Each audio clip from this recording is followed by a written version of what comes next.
Hi, welcome back to Budget with Bianca. I'm Bianca, and today we are doing our week 5 and final check-in and wrap up for the Ynab More Money Challenge. I will link my playlist for the videos I've done on this for the month of January down below. But if you're not familiar, the More Money Challenge is a program that Ynab has for free. You download a workbook, you answer some of the questions, and there are 3 main rules: no dining out, track all your expenses, and only buy the essentials. And you get to decide what the essentials are. If you want to know what our essentials were for the month and what we had planned to purchase, you can check out my video down below. It'll be linked in the playlist. It's the very first video that we did. And so for this week, I'm not going to go through all of our expenses because we actually had a lot of expenses. A lot of it was related to our trips coming up, which we do consider essentials because we bought flights and lodging, which we had the money for in our YNAB categories. So that's, was just part of it. And then if you watched my last budget with me, my most recent one, I did mention that we did go out to eat. So after my grandma's funeral, my husband and I decided that we just wanted to grab a quick bite before we came home to relieve our babysitter.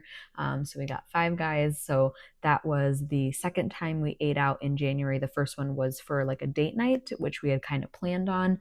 This was our one unexpected eating out, but it was fine with me because it was it was a sad day and I just need a little pick me up. So that was our 2 instances of eating out together. And then my husband bought a few things on his own fun money eating out. And then I bought breakfast one time over the course of the month. And I did go over that in the previous video. So yeah, so we had a couple of expenses, and I will go through all of our expenses at the end. I want to show you what we have been able to save. So you'll see in front of me for our 5th week. On January 28th, I pulled in an extra 11 cents that was extra from my dog's food category. I deposited $72 from cash. Part of it was for my mom for a reimbursement. And then I did sell a little bit of the clothes that I had pulled out. I got $22 for a few things. And then actually just today, when I'm filming this, I sold a few other pieces. It was $15.10, which I have not yet had a chance to deposit. I'm not even going to count that. I'll just keep that as cash in my purse. And then on January 30th, yesterday, when I filmed my Budget With Me video, I had a couple things that I was able to roll into the savings category. So I rolled in an extra $641.55 that was left over from our January paychecks. And then I had to pull $75 from it. I'm not sure exactly how it worked out, but that's okay. And then there was $16.02 left from our insurance category and $8.60 from our Google Photos category.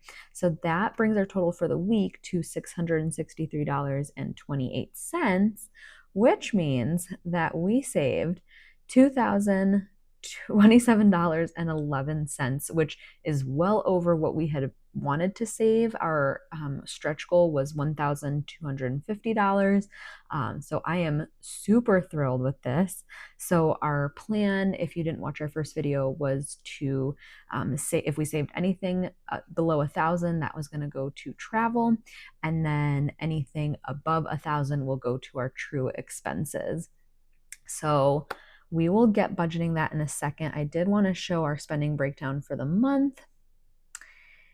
And I am using the app Ynab, and here on the tab you have your budget, your spending breakdown, and then your accounts register. So you can see that for all of January we have spent $7,662.55, and a lot of it went to the mortgage. This is pretty typical. This is our highest outflow, then my husband's loans, then daycare, groceries, and so on. And you can see all of that here. So yeah, that's kind of our spending breakdown. Now, if you watched my last budget with me, you will have seen that I am starting a business. And so I purchased the initial investment. I didn't include that here because that's not a typical expense that we have. That's something that's a one-time thing. So technically we did spend more than this in January, but I'm only counting the things that we regularly spend on, not the one-time things. So with that in mind, let's get allocating all of our savings dollars.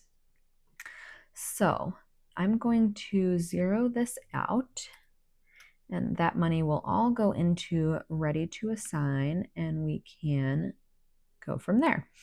So the first thing I'm going to do is actually move this $43.84 out of ski weekend. My husband did actually leave for his ski weekend. Unfortunately, that was the day that the next day was the day my grandmother passed away. So he did not get to ski. So he came home right away. So we may do another ski weekend, potentially in late February or March. But I'm going to save for that later. So this money is going to go to the May trip. Oh, I gotta move myself. All right. So after moving that money, what I'm going to do is spend down from this $2,000, and I'm going to put 1,000 of it into our travel categories. So the first thing I'm going to do is see how much it would take to have it be a balance of 1,000. So we need to add another 572.66. So 572.66. Okay, so that leaves us with 427.34, and that's what we will put into our June trip, because those two are the ones that are coming up. Okay, so that is our travel. So we have $1,027.11 left, which we will put towards our true expenses, which I have recently renamed to stability. That's the new Ynab lingo.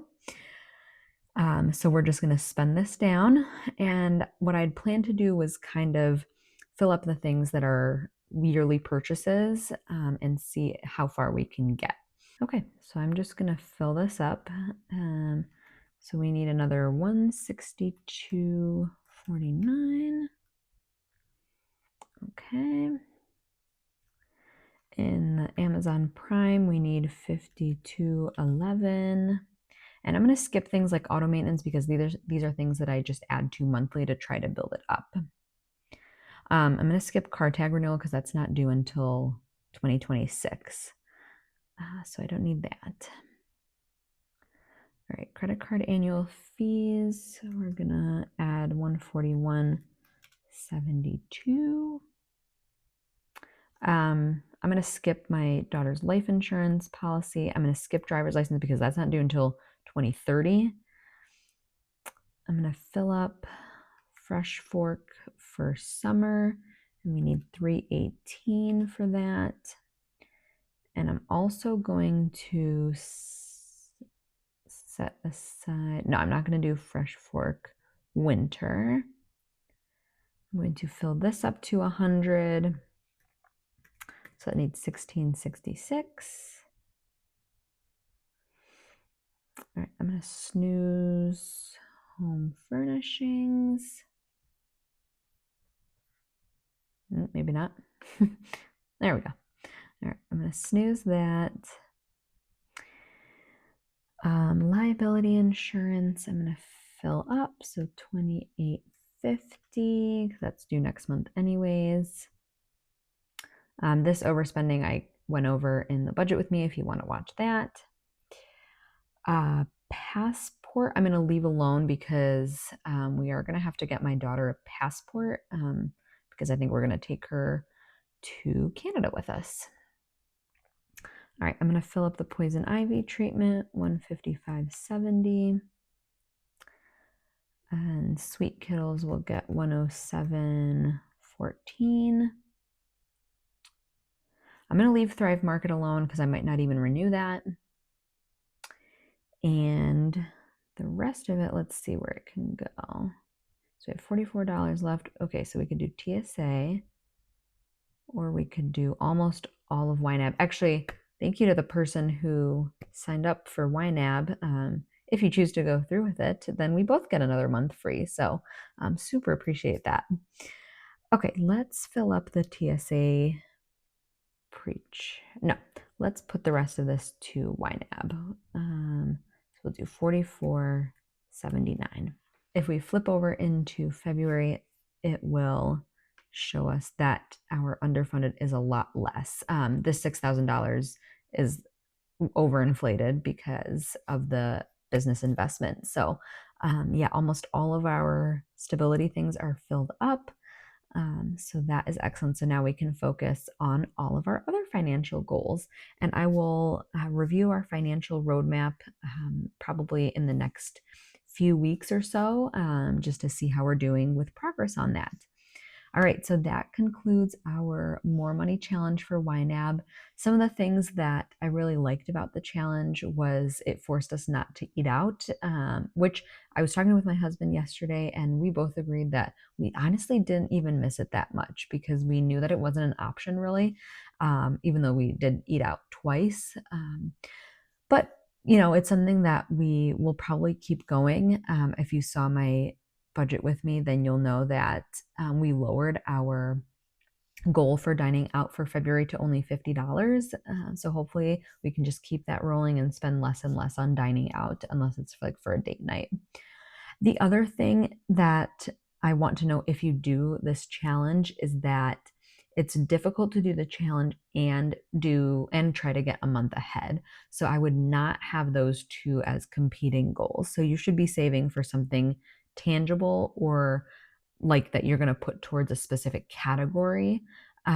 You could do it so that you're getting a month ahead, but it's going to be a lot harder to allocate the money. So I know several people I was talking with in the comments on some of my previous weekly check-in videos, and kind of what I gathered was that you really shouldn't be doing this if you're also trying to get a month ahead. So that's probably my one tip if you're going to do the challenge. But otherwise, I really enjoyed doing this. I think this is something that I might do maybe every couple months, maybe every quarter, or at least twice a year, just because I think it kind of resets your spending without you really having to try. And yeah, I really had a good time doing it. We obviously benefited a lot from it. We were able to save $2,000, which is excellent. And yeah, so let me know if you have any questions below. If you are ever going to try the More Money Challenge, let me know how it goes for you. And otherwise, I will catch you in the next video. Bye.